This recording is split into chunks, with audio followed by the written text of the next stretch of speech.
everyone, this is Donmar TV. Ang pag-uusapan po natin ngayon ay tungkol sa isang tindera na may hinanakit tungkol sa anti-terrorism bill.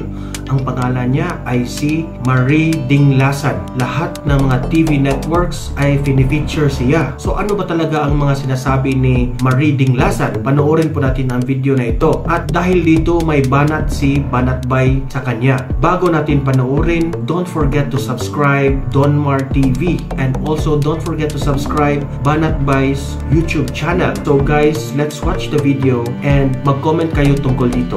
Ito mga mananyitan na ito, itong mga taing pumunta sa UP ha, ito, tuwan-tuwa sila at dumalaw ito si Marie Dinglasan. O, sabi niya, ako'y naririto sapagkat puso ko at isip ko at hindi tayo dapat magkaroon ng batas na anti-terrorism bill. Ang Pilipinas ay hindi terrorist country. Kung meron mang terorista yung gusto magtatag ng anti-terrorist bill. Eto, dito ako nagtataka. Tuwang-tuwa itong mga media. Nireport to, lahat ng media. Nireport to si Marie Dinglasan na ito. Itong tindera na ito. Kaya siya daw, special daw ang kanyang pag-attend doon. Aba, sabi ko, aba. Sabi ko, tingnan nga natin.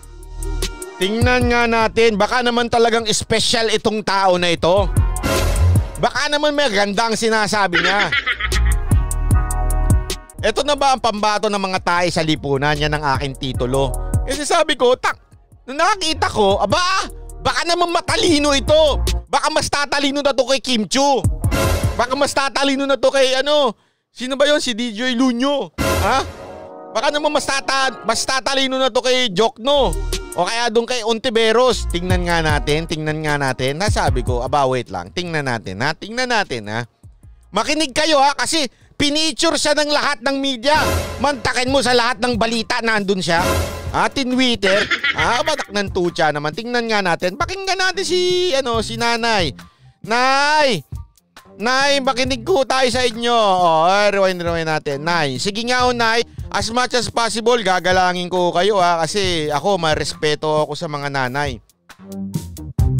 Ang nanay ho ay dapat minamahal po yan, ha? Tingnan natin kung may laman ba talaga yung utak niya, ha? Kasi ito ang pambato nila Tuwang-tuwa sila nung umatindi. Ito na, pe-play ko na. Huwag kayong mga atat. Atat na atat kayo. Karamdam na ramdam ko Check ko muna. Wait lang ha.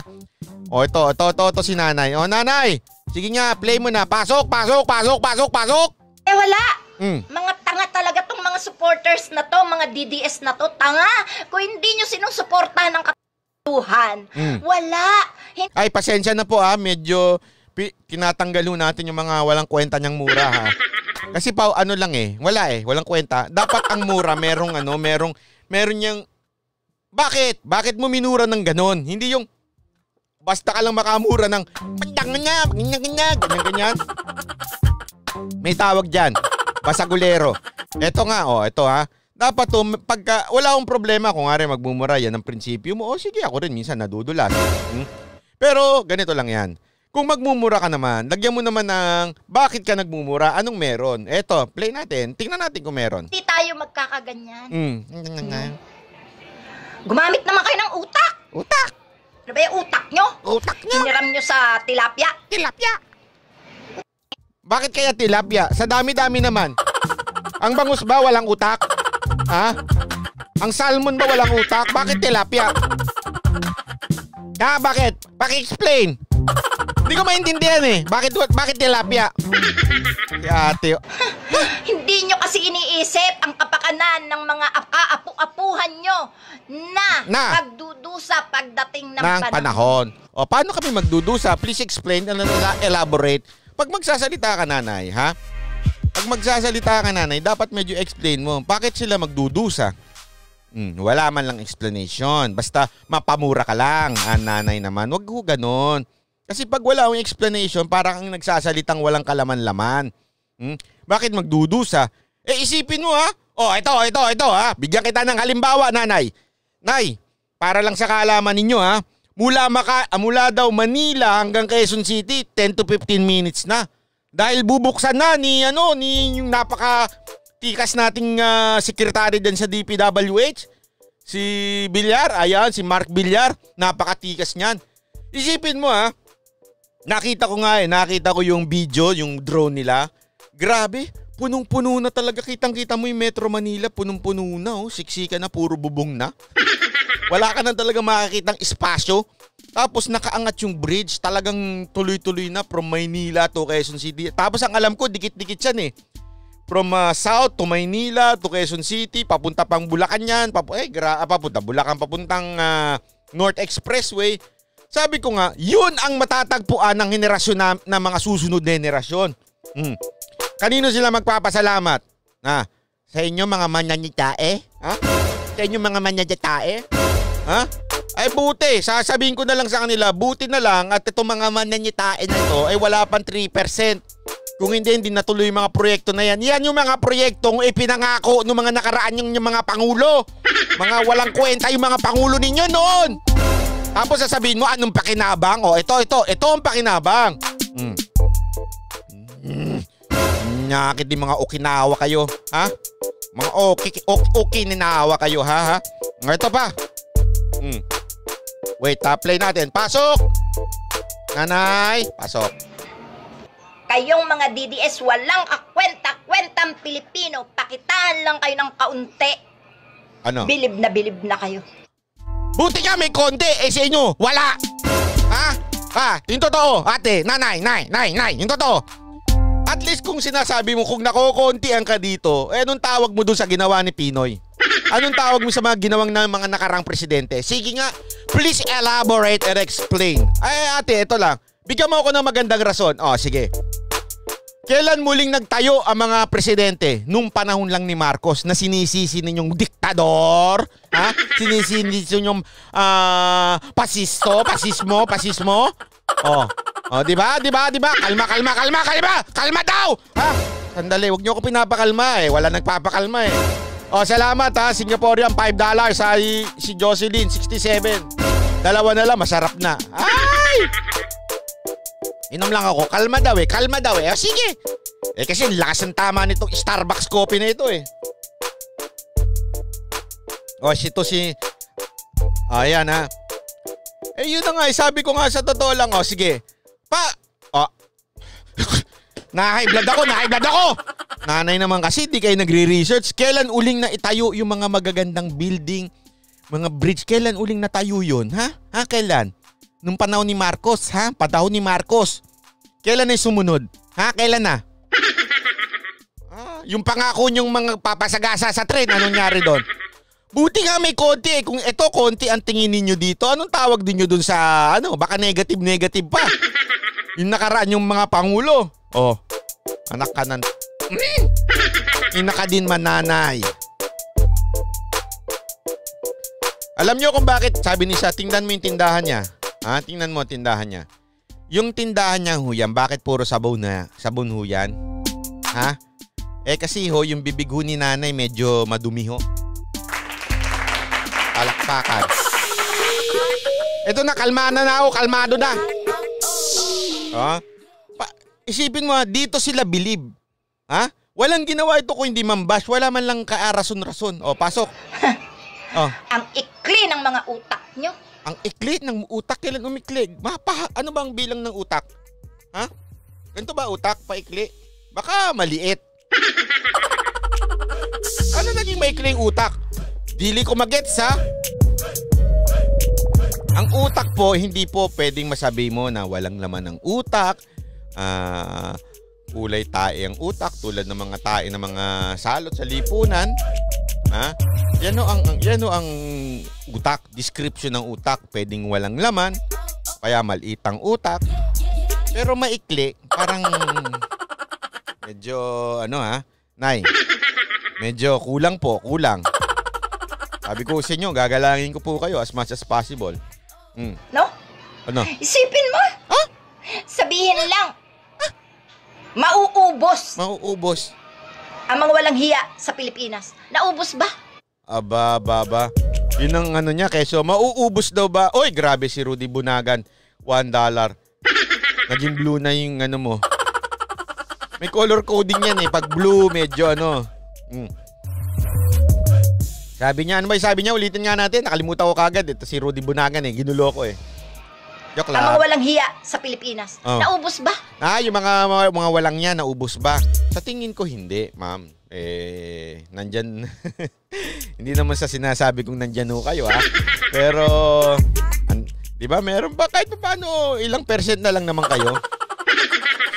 Sabi niya, hindi daw ba mauubos yung mga walang niya? Alam nyo, sinabi ko paulit-ulit ito. Baka kala nyo hindi ako seryoso, ha? Hindi mo mauubos ang walang niya. Hindi mo mauubos ang kasamaan sa mundo.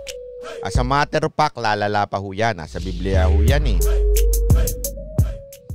Pero ang tanong, ikaw ba'y makakadagdag o makakapigil ng paglala ng mga walang niya sa mundo? Ha? Rose Ann Linderman, you can fix stupid, what a low life. Yun ang tanong. Ang sagot ho talaga dyan, wala naman hong makakabawas niyan. Pero mapipigilan, unti-unting mababa. Bawas konti lang. Pero siyempre, hindi wala lala. Tingnan mo nga ngayon, di ba? Ang dami-dami nang nahuhuling mga tulongges. Crime rate bumaba, di ba? Sabi nga ni General Elezar, ang matikas na si General Elezar. Sabi niya 60% mahigit ang ibinaba ng crime sa Pilipinas. Sabi ko nga sa inyo, hindi mauubos kasi nandyan pa rin yung mga nagrally sa UP. Di ba? Nandyan pa rin ho kayo. Hindi ho talaga mauubos, ha? Okay, sige, manlait pa pakinggan pa natin si nanay, Hindi, no?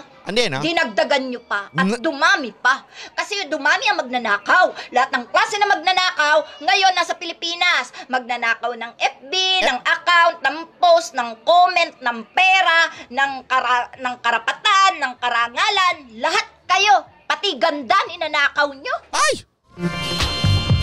Pati ganda daw ninanakaw. Baka nanakawan si nanay.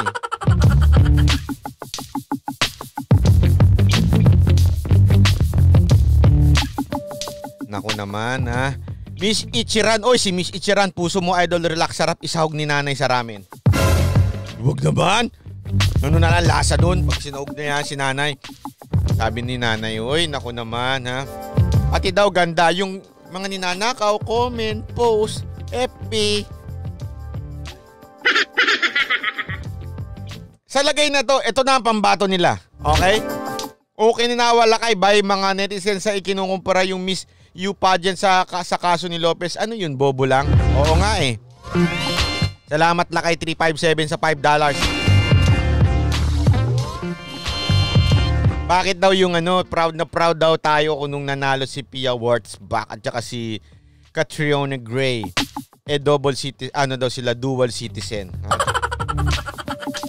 Bakit kay Lopez hindi daw tayo pumapayag na dual citizen? Oh my golly, grabing logic nyo. Ganun, Ikinumpara mo ang may-ari ng media sa beauty contest. Pagmamay-ari ng media. Di sana pinatakbo nyo na lang si Lopez na Miss Universe. Kaya Mr. Universe. Mama ni DJ Lunyo yan, sir. Ay, wag ganon. Grabe, si nanay. Basta lang may mabanggit siya. Basta, ito na yung pambato nila. Basta may mabanggit na ninanakaw. Kahit ano ba ninanakaw? Comments, post. Pati ganda. Alate. Bukas naman po ang mga testing mga clinic. Ina kayo. Ang isipin ano? Na kayo? Sabi niya? Wait lang, ano sabi niya? Nanakaw nyo, mga ina kayo. Ang isipin nyo yung magiging apo nyo. Talaga, iniisip namin yun, madam. Tatanda, lalaki. Siyempre, may apo bang bumabata, lumiliit? Siyempre, tatanda talaga yan, tsaka lalaki talaga. Ganun po talaga ang normal nature. Law of nature, madam. Ha? Talaga tatanda sila, tsaka lalaki pag ang apo mo. Alam naman bumata, tapos lumiit. Wala ganun, ha? Pasok. Mamumulat. Natural meron bang nabubulag? Ha? Meron din, sabi. Depende pag sinaktan mo, yun ha. Pasok. Pilipinas! Pero ano ang kamumulatan? Ang magandang Pilipinas! Nakita nyo na yung mga bagong MRT ngayon. Oh, yung magandang trapiko natin. Oh, ang ganda-ganda na. Yan ang kamumulatan. Yung mga new normal na nangyayari na ngayon. Yan ang kamumulatan ng ating mga apo. Yung mga apo natin. Yan. Puro kawawaan. Puro kawawaan? Dali. Ano ko lang medyo hanapin ko lang sa utak ko. Puro kawawaan. Parang sabit. Puro kawawaan. Go, pasok. Ay. Uulitin ko Ulitin mo. Hindi ako dilaw. Hindi daw siya dilaw.